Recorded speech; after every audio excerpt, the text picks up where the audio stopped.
She's still just as bitter as ever. There's such a great new spin of complaints here. Here's one from her most recent episode, which still on YouTube, she's got like 200,000 subscribers. It's really amazing that now she's been doing this for how many episodes? She's been literally on every podcast of the left wing promoting it. And that's still all she's managed to get. Here she is interviewing. I couldn't make it on my own, so I needed to take opportunities from someone more deserving. You know, this is how arrogant Joy Reid and Ketanji Brown Jackson and Michelle Obama and Sheila Jackson Lee are. They're so narcissistic, they think this is persuasive. This wasn't supposed to go public, but Megyn Kelly and Charlie Kirk turned Michelle Obama's day into a 5-alarm PR inferno live on TV one moment. She's glowing like royalty the next.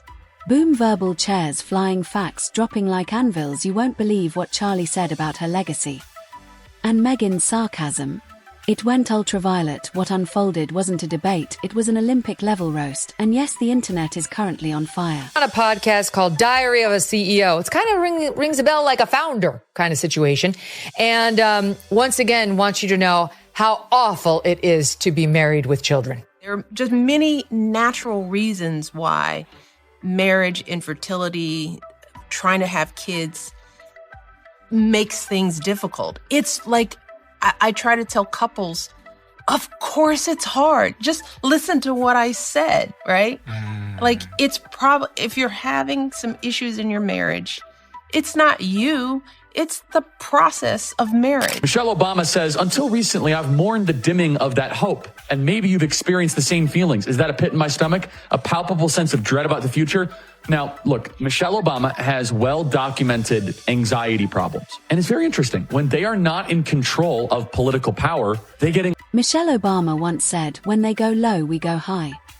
And then she went lower than a cable news Chiron, launching a podcast, writing another memoir, and pasting her face on every shelf like it's Narcissus Black Friday. Because if anything is more inevitable than a Kardashian rebrand, it's Michelle Obama acting like she's not been auditioning for the presidency since 2017, short of slapping "Vote Michelle" on her yoga mat. I mean, this audience knows she never says anything positive. It is all complaints.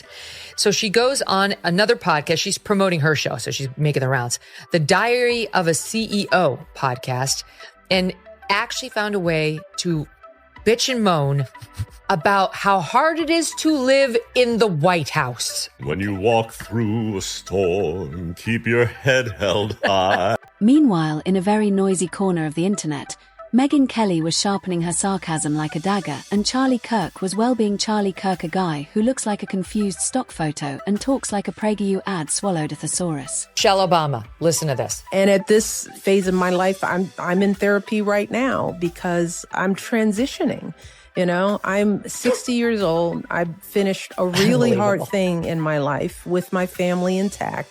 I'm an empty nester. My girls are in, you know, they've been launched. And now for the first time, as I've said before, every choice that I'm making is completely mine. I now don't have the excuse of, well, my kids need this or my husband needs that or the country needs that. So how do I think about this next phase? Once again, speaking a reference to her time as First Lady negatively, and I'm transitioning. I mean, an interesting choice of words, given how the internet refers to. No, Michelle Obama isn't running for president. Allegedly, she's just coincidentally doing stadium tours, Netflix deals, podcast launches, and releasing books titled The Light We Carry because subtlety is currently buried under a pile of ghostwritten memoirs. She says she's a private citizen, sure, and Beyoncé is just a lounge singer from Houston. Very interesting. When they are not in control of political power, they get anxiety. And being at the DNC, this for them is church. For them, this was a religious experience. Till recently, I have mourned the dimming of that hope. And maybe you've experienced the same feelings, that deep pit in my stomach, a palpable sense of dread about the future. It's so dark. And now she's saying, now I have hope because of Kamala Harris. The apocalyptic undertones of the Democrat Party is dramatic. Megyn Kelly didn't waste a second. She came in like someone who's waited a decade for the myth of St. Michelle to crack. Let's be honest, it's not hard. The Obamas spent 8 years selling America on arugula school lunch revolutions and spontaneous dance parties as cornerstones of national policy. Remember when Michelle turned school cafeterias into kale camps? Childhood ended the moment Pizza Fridays became Quinoa Thursdays. Listen to her talking about her 8 years in the White House. SOT 27. So I'm at this stage in life where I have to define my life on my terms for the first time. So what are those terms? And going to therapy just to work all that out. Like, what happened that 8 years that we were in the White House? What did that do to me? Yes. Internally, my soul, we made it through. We got out alive. I hope we made the country proud. My girls, thank God, are whole. But what happened to me? Oh my God. The utter privilege and how out of touch this person is. Charlie Kirk, never one to miss a hot take, dropped his theory that Michelle Obama's entire public persona is one big pre-campaign rollout, every cardigan, a code, every podcast, a soft launch, every speech, a teaser for the 2028 trailer, and honestly, he might be onto something. Michelle says she's not political while dominating every media platform like an inspirational influencer on a caffeine bender. She's preaching unity and roasting conservatives like a woke stand-up act in church. Her real product? Hope, pre-packaged, rebranded and sold with a Hulu deal. Don't be surprised when we see a candle line called Hope and Eucalyptus. One side note on Michelle Obama, can we just note how overrated she is? And like all the hype around Michelle Obama, oh, she's going to run for office. And she's just, I don't want to get into the aesthetics of all of it, but the presentation of her. And the media. They eat it up like it's 2008 all over again. Every Michelle Obama grocery run is covered like a diplomatic mission. Meanwhile, if Melania Trump wears sunglasses, she's plotting world domination. Megyn Kelly sees through the worship. Michelle Obama is a media-manufactured monument carved from nostalgia and sound bites. She says she's over politics. Her calendar says otherwise. Every tour is a victory lap, every interview a strategic jab in a cardigan. Charlie Kirk, ever the conspiracy sommelier, swears she's running the longest soft launch in campaign history. Two of them together, I haven't even counted her husband's riches. They're definitely billionaires by now. The house in Martha's Vineyard, which is, I think, $20 million out on the yachts of David. What happened to me? Why doesn't anyone think about what happened to me during my... I'm enraged. I'm almost speechless at how ridiculous. But Megyn Kelly is done pretending she's the one pointing out the emperor has a stylist, a speechwriter, and $1 million PR machine spinning harder than a Peloton. Michelle's memoirs, plural, are just the beginning. Up next, becoming even more, becoming forever, and finally becoming your president, each sold with a tote bag, a scented candle, and a meditation voiced by Barack. Megyn calls out the hypocrisy. You can't charge $500,000 for a speaking gig and then complain that America loves celebrities. That's like eating cake and shaming people for liking dessert. A great subject, which is like these rich and powerful people who are totally unaware of how people perceive them and how great their lives are and how little they should be complaining, period, never mind publicly. Which leads me to Michelle Obama. Every day she's dropped another negativity bomb on us, whether on her podcast or on someone else's podcast. Charlie Kirk, meanwhile, is still yelling from the rafters like a guy who brought a PowerPoint to a Beyoncé concert. He insists Michelle Obama is the ultimate Trojan horse, an ex-first lady with presidential-level influence and zero accountability. And again, he's not wrong. She's more powerful outside office than most politicians are inside it. Influence without responsibility, fame without scrutiny, Netflix deals included. Michelle's true talent.